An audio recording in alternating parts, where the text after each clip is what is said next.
This episode was recorded during the 7th gathering of the ParlAmericas Parliamentary Network on Climate Change and the 15th gathering of the Parliamentary Network on Gender Equality. A food-secure future, building people and planet-centered strategies, held in September 2023 in Mexico City, Mexico. In this session, Nadia Manning-Thomas, Planning and Coordination Specialist and Thematic Lead on Climate Change, Disaster Risk Resilience and Humanitarian Action at UN Women Multi-Country Office for the Caribbean, focused on the main challenges women face related to food security and sovereignty. Allow me to introduce Ms. Nadia Manning-Thomas. She works for the UN Women Multi-Country Office for the Caribbean, based in Barbados, and she is a planning and coordination specialist for Barbados and the Organization of Eastern Caribbean States. She's a specialist on climate change, disaster risk resilience, and humanitarian action across the MCO's 22 English and Dutch-speaking countries of the Caribbean. She has a BA in Anthropology and Environmental Studies from Grinnell College in the US, as well as an MSc in Environment and Development from the University of Reading in the UK. A national of Barbados, she has spent over 25 years of experience spanning Africa, Asia, and the Middle East, and of course, the Caribbean. She has a special focus on researching and implementing development pathways with a particular focus on well-coordinated and collaborative human-centered development, agriculture and food systems, climate resilience and adaptation, and knowledge sharing and capacity development. Please, let us welcome Ms. Manning-Thomas. And I'd like to say a big thank you to ParlAmericas for inviting UN Women and myself to be part of this amazing conference. We have a very strong collaboration with ParlAmericas, which has been going on for a while, with a shared vision around some of these key areas of gender equality and women's empowerment, and obviously the political participation and the role of parliamentarians in bringing that about is something that we hold very dear in the partnership that we have with ParlAmericas. I was very excited by the theme of this conference, the intersection between climate change and gender and the bringing together of the two networks. So congratulations to all those involved in thinking of that. And it was particularly pertinent to me because my whole role, my whole position in UN Women is around gender responsive climate change. So how do we make sure that as we work against climate change, to mitigate it, to adapt to it, that we're leaving no one behind, and particularly with a focus on women. And the topic of the conversation is on the challenges of women and what can we be doing jointly, collaboratively, to really bring about change and not leaving anyone behind. So my title is actually not enough. It's not just perspectives from the Caribbean, but it's really looking at the challenges facing women. And to address gender equality for food security and sovereignty, we really need to recognize and address two key areas. And I often think about them as two sides of a coin. It's recognizing and addressing vulnerability, because we know through research and we know through anecdotal evidence that women and girls have disproportionate impacts from climate change, disasters, and humanitarian events. They also have a lack of access, lack of resources. But we also don't want to create a situation where we only look at the vulnerability. That's important for targeting, but we don't want to have a victim status for women and girls. The other important side of the coin is agency. Women and girls have incredible agency. They have an incredible ability to be change agents in this world where we really need not only 50% of the population to be bringing all their efforts to bear, we need 100% of the population to be bringing their efforts to bear. And while women and girls have played a key role in their own local communities, they're often very much left out at the national level from policies and strategies and processes. And so we need to recognize and address that. So as we've been talking over the last few days about the Sustainable Development Goals and the 17 goals and where we're at with them, And I really appreciated the publication that was presented yesterday from ParlAmericas that looked at the intersection particularly of SDG 2 and SDG 5. From UN Women, people think we focus mostly on SDG 5. Oh, you only need to look at the indicators from the SDG on gender equality. No, we actually look at all 17 SDGs because women, gender equality, women's empowerment cuts across all 17 SDGs, and we cannot achieve those if we do not also focus on gender equality. And so I'm going to give you maybe a bit of a snapshot that's not such good news, but I don't want you to focus on it being bad news, because the reason that this snapshot was done at this point in time was because we are still not yet at the year 2030. So we wanted to have a good understanding of how we are doing in terms of achieving the goals around gender equality before it gets to that time where we just say we're not there yet. And unfortunately, what we found from this publication that came out just recently this year is that we are failing to make the progress that is really needed to achieve gender equality. We are still seeing large gaps, large challenges being faced by women and girls, particularly across many of the SDGs. I've given a few here. If you look at the SDG on poverty, we see that 340 million women and girls will still live in extreme poverty by 2030. That's the prediction, the projection. That's not something I think we can go to bed and sleep well with that on our chest, knowing that. We see that when we look at zero hunger, that 1 in 4 women and girls will be moderately or severely food insecure still by the year 2030. 1 in 4. Look around this room. Although we are not necessarily those who will be affected, you just think at your table of 4, 1 of the women and girls at your table would be severely or moderately affected by insecurity. There continues to be other challenges that women face. Somebody brought this up earlier, but the unpaid care burden. We find in the Caribbean that there's anywhere between 2 to 3 hours that women are spending more than men on care, whether that's care of children, care of the elderly, care of other members in their community that are vulnerable. Those are 2 to 3 hours less that they can be spending on productive activities for their own income, for national economic empowerment, those things. And they're not being paid for this, and they're not often being recognized for this. We also know that there's still gender gap in leadership in most of the countries that we work in. When we look at decent work and economic growth, there's still a big gap for work and wage differences.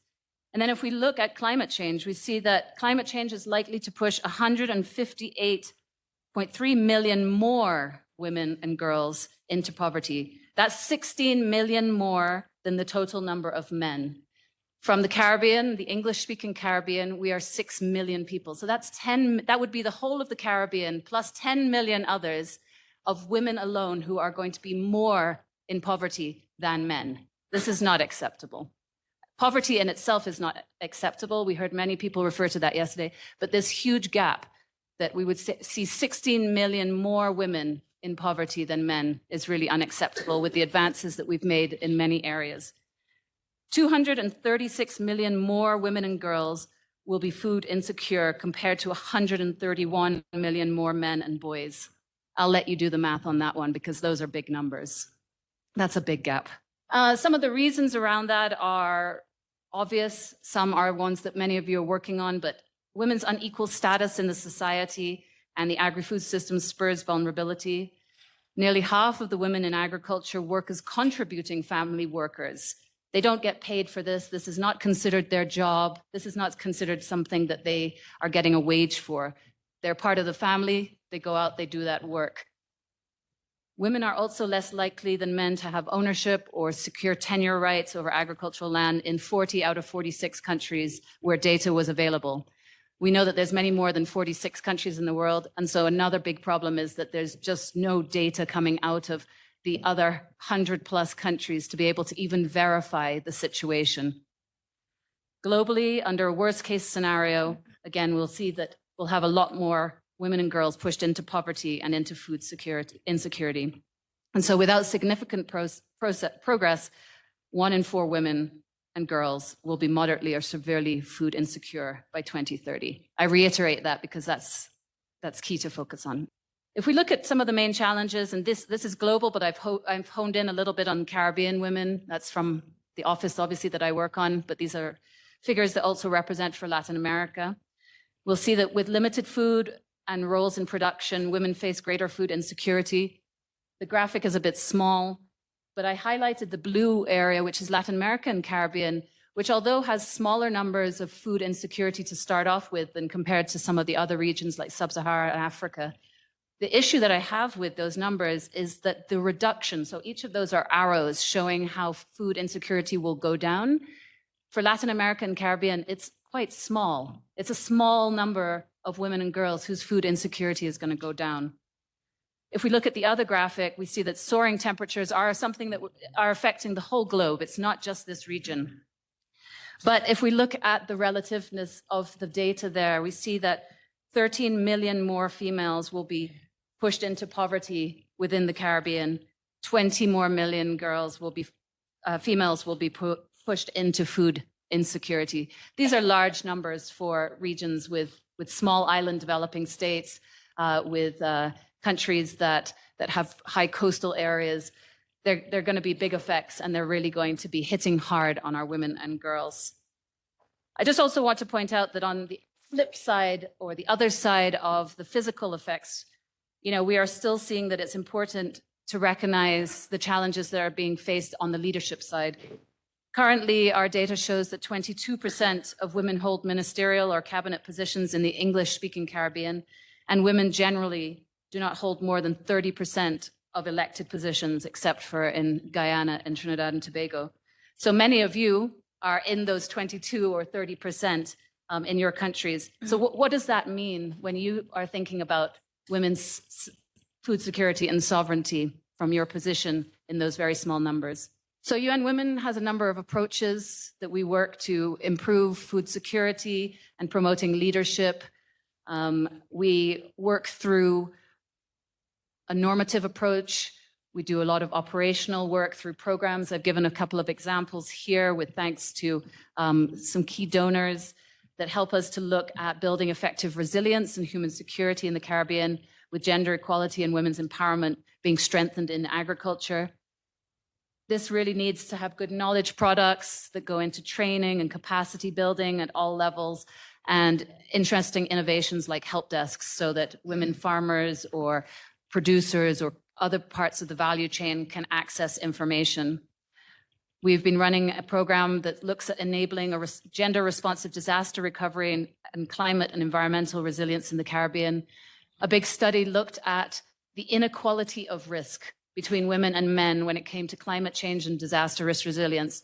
And you won't be surprised to hear that the results were that not only in pure numbers were the impacts disproportionate, but there were very different types of impacts felt by women and girls compared to men and boys. So we have a big call for the need for disaggregated data, a call for gender lens analysis to really understand what some of these big numbers. Throughout conferences, I hear big numbers, this many people affected, this many households. We need to dig deeper. We need to go to a different level where we understand what those numbers are as people, because without that, we cannot target proper responses, proper actions to help the needs and the impacts of those specific parts of the population. And so some key lessons learned, and this is through partnerships with ParlAmericas, partnerships with many of the parliaments in our own Caribbean countries. We have been learning a lot of lessons and wanting to share some things that we think that could be done within the legislative space, within parliaments, in collaboration, in partnership. We think it's important that not only coming up with new laws, but really looking into some of the old laws, really dismantling the ones that have extreme discriminatory elements to it. Particularly in the Caribbean, we're in a post-colonial legacy. We have many laws and policies that were adopted by our colonial past, and they are not fit for purpose. They are not fit for a world where, over 100 million more women and girls are going to be feeling the effects of climate change. We need to get rid of discriminatory policies and work towards prioritizing women and girls in new policies, in the collection of data, being able to track how responsive laws and policies are to these changing nature of the environment and our world. And additionally, to look at some of these other factors that are affecting women. So when I talked about the care burden, those 2 to 3 hours more that women are spending on care, what role could parliamentarians play? What role could there be in laws and policies and strategies to be able to promote a more gender equitable division of unpaid labor within society? Looking at social protection systems is one of the key ways we do that. We also think that, in a recent review of national climate action plans, the NDCs, the nationally determined contributions, we found that only 55 have specific climate adaptation measures referring to gender equality, and only 23, so this is globally, only 23 recognize women as agents of change in accelerating progress on climate change. So we not have this situation, again, as I go back to my coin, not only the vulnerability, but then we also have the lack of leadership. If you don't have in your national adaptation plans elements that really dig down deep into, with good evidence, good data, to be able to target when the effects of climate change or quick onset disasters hit, to be able to make sure that you're leaving no one behind, particularly women and girls. If you don't have that in there, if you're not budgeted, these things are not going to happen. And if you're not involving women and girls in the processes to develop those strategies, then you're losing out on a huge perspective, on a huge set of needs, on a huge set of ideas for being able to tackle this pretty intense situation of climate change that we find ourselves in. So I will close off here and say a big thank you. I hope I haven't given a big downer on this. I know these numbers can be a bit depressing, but as I said, we use this as a jettison. We use this as a way to trigger action.